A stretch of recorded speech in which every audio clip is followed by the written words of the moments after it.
Shamata oye! Na mikutano tutafanya, Rigathi Gachagua tutafanya, wapende wasipende. Na kama wako na nguvu, kama wako na nguvu, achana kusema wakuja saa hii. Wako hapa ni wengi. Hata mimi najua watu wengi hapa wako ndani hapa wanasikiza, wanataka kujua tulisema nini, tutasema nini. Hatusemi usiku, tunasema mchana. Kama wako na nguvu sana na wanataka kusumbua Rigathi Gachagua, tutawatambua ile siku watatoa ile mapenzi. Nyinyi mnapenda Rigathi Gachagua, hapo ndio tutatambua yeye.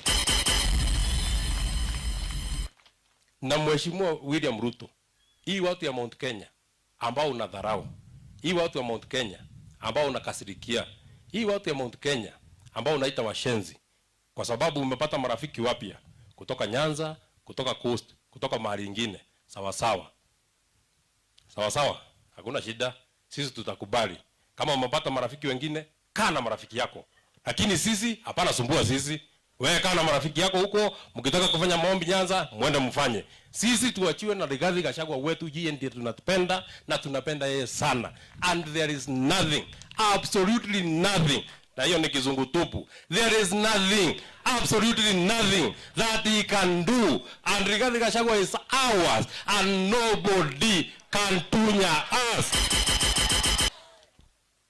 Na Mheshimiwa Rigathi Gachagua hapana jali. Miaka ni kidogo tu inabaki. Ulisema unataka kututafutia gari yetu ya kwenda harusi. Kwa sababu tuliingia kwa harusi ya mwingine, gari ya harusi ya mwingine. Sisi watu ya Nyandarua tunataka tukuambie